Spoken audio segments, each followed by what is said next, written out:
Welcome to the ultimate cartoon movie hub. From timeless classics to the latest hits, we bring the best of animation to your screen. It's the second part of Mufasa and Simba. To enjoy the movie, let's quickly recall what happened before. As we know, Mufasa had his son Simba, and we all saw the fierce struggle between Mufasa and his brother Scar for leadership, until Scar betrayed Mufasa with the help of the hyenas and got rid of him. Simba fled and was raised away from his father's kingdom, but after many years, he managed to return and reassert his control over his father's kingdom. He married Nala and had their daughter Kiara. The events begin with Simba talking to Timon and Pumbaa, asking them to take care of Kiara and entertain her. Timon and Pumbaa don't hesitate and go to Kiara, starting to tell her stories. The problem is that the stories were all exaggerated, with Pumbaa claiming that he was the one who got rid of Scar by throwing him off the mountain and then eating him. However, Pumbaa is quickly embarrassed when he is startled by the sound of thunder. Kiara feels very scared, but Timon and Pumbaa try to distract her. Suddenly,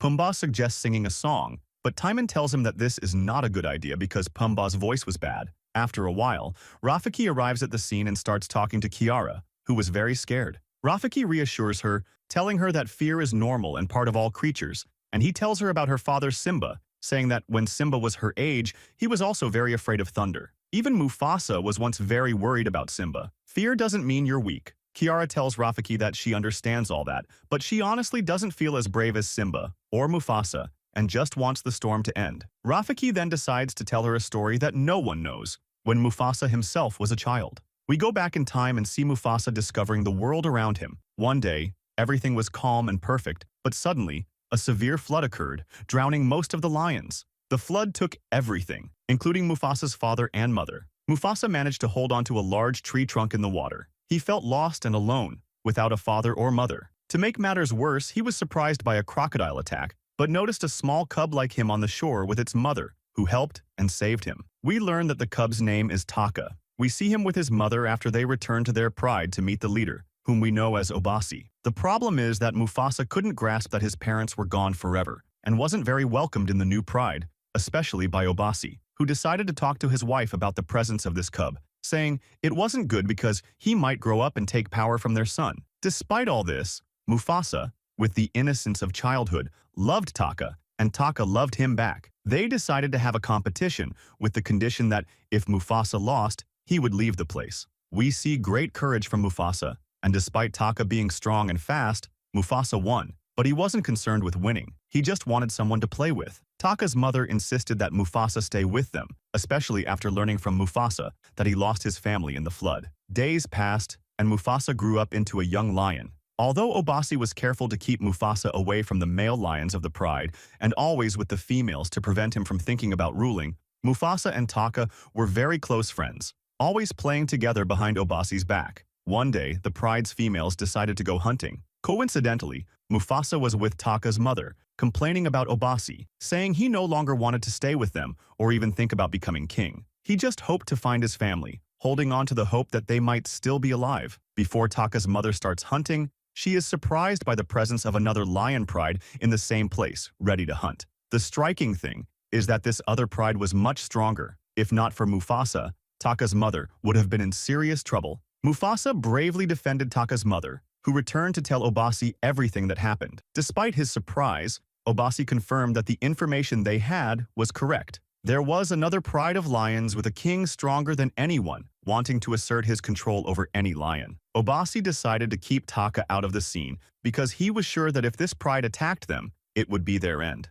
Although Obasi wasn't keen on Mufasa staying, Taka's mother decided to send Mufasa away, telling him that when he and Taka left, she was sure he would find his family. Mufasa lived on the hope of meeting his mother, father, or any family member again. That's why he left with Taka. As soon as they left, the other pride, known as the White Lions, attacked Obasi and his pride, especially since the leader of the White Lions was furious with Obasi's pride because Mufasa had defeated his son while defending Taka's mother. Although Mufasa and Taka left, after not traveling far, they heard the sound of the White Lions' attack. They wanted to return but decided to continue their journey because returning meant certain death. So they had to continue into the unknown. Suddenly, they discovered that the White Lion pride was chasing them, and the chase was very intense and fierce. To make matters worse, they were surprised by a waterfall ahead, leaving them with no choice but to risk their lives by jumping or accept the inevitable fate. and they faced the white lions, whose numbers were far greater than theirs. Without thinking,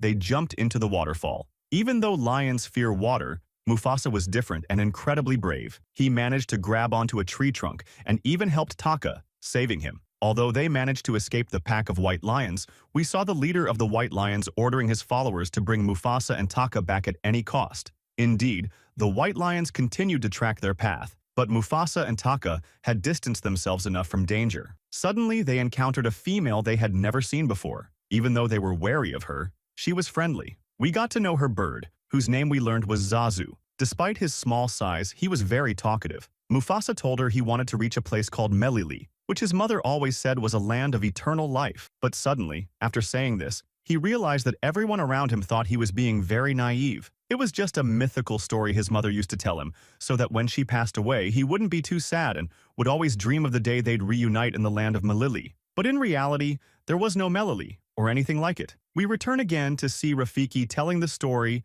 to Simba's daughter, saying that when Mufasa met Rafiki's father, whose name we learn as Rishi, at the time, he wasn't into this kind of life at all and never imagined he'd spend the rest of his life with monkeys and a domesticated lifestyle. He had no other choice but to spend the rest of his life with the monkeys and that domesticated lifestyle. However, over time, he began to integrate with them and felt that this had become his new reality. As his personality developed and matured, he started to feel like a leader within himself, becoming the group's leader. But every now and then, he felt torn in two inside. One part of him was still the child dreaming of seeing his father and mother again, and the other part was the leader who saw protecting the group as his responsibility. One day, he asked the female he had met the first time, whose name we learn as Sarabi, to focus deeply on her sense of smell and clear her mind of any distracting thoughts. This was because he was sure that the white lion pack would attack them soon. Sarabi listened to him, did exactly as he said, and confirmed that his words were true. So Mufasa took everyone and moved them away from the danger zone.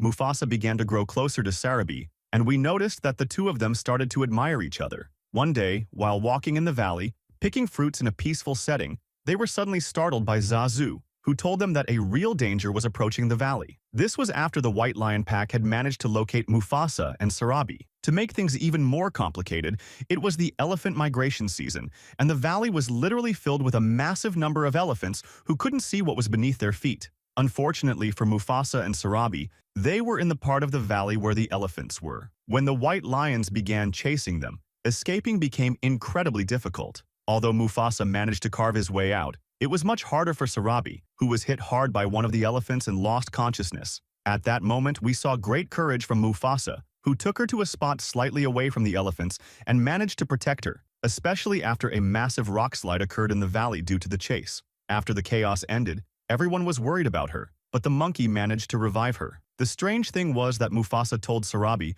that Taka was the one who saved her. Days and months passed, and Mufasa's character matured further. Although he had a true leader within him, he was as careful as possible to avoid taking on that role because, for him, the most important thing was returning to the past and reuniting with his father and mother. The only one who saw things differently was Sarabi, who saw nothing in Mufasa but the leader and savior of their group. One day, she spoke to him and said, "I know your past is difficult and that you're always trying to escape it, but believe me, within you is the true leader who will save us from all our fears." And indeed, the white lion pack was scouring everywhere to find Mufasa and those with him to confront them. One day, during a very romantic moment between Mufasa and Sarabi, it seemed they confessed their love for each other. But the problem was that Taka was standing there watching all of this, and the bigger problem was that Taka had a huge crush on Sarabi. After witnessing this scene and becoming certain of her choice, he was deeply upset and felt intense jealousy toward Mufasa. This was a strange feeling for him because he and Mufasa had been close friends since they were cubs. Unfortunately, this jealousy marked the beginning of the darkness in Taka's heart, as he forgot all the good memories he shared with Mufasa. On a very cold winter day, amidst the ice, we see Taka walking aimlessly, deeply upset that Sarabi didn't choose him. Suddenly, he lost his balance and fell from a high icy peak, only to find himself unexpectedly surrounded by the white lion pack, who were ready to attack him. But the words Taka said at that moment were very strange. He spoke to the pack leader and said, "I want you to stay away from me because I come from a royal lineage. Focus instead on the one who caused you more problems. You know I'm talking about Mufasa, who humiliated your son and brought you to this point. If you want my opinion, if no one stops Mufasa, I'm confident he'll become the true Lion King and even humiliate you personally." At that moment, The leader of the White Lion Pack, who was the reigning Lion King, felt furious. So he decided, with Taka's help, to eliminate Mufasa at any cost. Taka said to the pack leader, "Because of Mufasa, I lost my father." The leader replied, "And because of him, I lost my son. So, in the end, our interests align. What do you say to joining my pack? I'm confident that together, we can take him down." Unfortunately, darkness consumed Taka, who, without hesitation or even thinking, told the White Lion Pack leader, "I've made my choice. I'll join your pack." Of course, the pack leader was thrilled about this alliance, especially because he knew no one was more familiar with Mufasa's secrets than Taka, who had grown up with him since they were cubs. And after their conversation ends, Taka is seen returning to Mufasa, Sarabi, the baboon, and Zazu, with everything returning to normal. Even when Mufasa asked him where he had been, Taka replied that he was trying to hunt something because he was hungry. But unfortunately, there was no prey in such harsh conditions. To make everything seem convincing, Taka continued lying and told Mufasa, "I thank you, and let me tell you something I might be saying for the first time. I have always considered you my brother." Although Mufasa was a bit surprised by this tone and felt something unusual about the situation, he told Taka that there was no need for thanks between them and that it was his duty. Suddenly, Zazu arrived at the scene to inform them that he had nearly found a way to get them out of their current location to a safer place. But suddenly, an ice mountain collapsed, giving them a sense that this was a very ominous sign. We return again to the cave where Simba's daughter is present, listening to a story. Although at first she was only concerned about seeing her father, after her companion reached this part of the story, she felt genuinely eager to hear the rest. Thus, her companion decided to intrigue her further and said, "I want you to focus on what's coming because it's much more important than what has passed." Of course, Taka had malicious intentions and betrayal in mind. So he decided to lead Mufasa to the place he had always dreamed of. Even though Sarabi convinced Mufasa that no such place as Milili existed, he was certain that Mufasa was sufficiently convinced of such a thing. That's why he told him, "Don't worry, my dear. I'm the only one who knows the way to Milili, and I'll take you there." Indeed, he managed to convince him through a secret path between the valleys. After months, Taka, Mufasa, along with Sarabi, Zazu, and the baboon, reached a land of immense beauty, to the extent that Mufasa, upon seeing it, was certain that this was Milili, the beautiful, infinite world his mother had always told him about. At that moment, Mufasa could not believe his eyes. It was as if he had returned to his childhood, seeing his mother in every corner of the place. Meanwhile, the baboon began speaking to him, saying, "In my dreams, I always saw us reaching here, but I also saw something else, which is that you would become the king of this place." At that moment, Mufasa was slightly puzzled by the words and felt unworthy of being king. But he was shocked when most of the animals there started speaking to him, telling him that his presence in this place was dangerous and that he had probably been deceived. Before Mufasa could even think about their words, he was extremely surprised to hear a roar, realizing then that something was wrong and that he had been betrayed, especially when he saw the pack of white lions surrounding him. At the moment, Mufasa was ready to confront the one he considered his brother, which was, of course, Taka. He was shocked to see Taka step back to approach the leader of the White Lion Pack. Although Mufasa doubted his own eyes and couldn't believe it, Taka didn't leave him much time to wonder, as the leader of the White Lions began speaking, saying, "Taka is now one of us. He's the one who showed us your path and handed you over to us." At that moment, Mufasa felt it was the end, not because he feared the battle, but because he felt the bitterness of betrayal. That's why he kept asking Taka, "What did I do to you to make you betray me?" Taka replied, "You did a lot, but you never noticed. As soon as you appeared, you made my existence meaningless. You stole my destiny. After I was the awaited king, now everyone sees you as the king. And here I am, handing you over to the true king to finish you off." At that moment, Mufasa was certain there was no time to think. Thus, he decided to confront them in a battle that was extremely tough and unfair. We can say its title was One Against All. As soon as the clash began between Mufasa and the leader of the White Lion Pack, we saw Mufasa being fierce and strong enough to strike the leader of the White Lions, causing him to fall from a great height. Afterward, he let out a terrifying roar that was enough to gather all the animals in the place. It was also enough to make Sarabi rally all the lions she could to witness Mufasa, who was truly a great leader,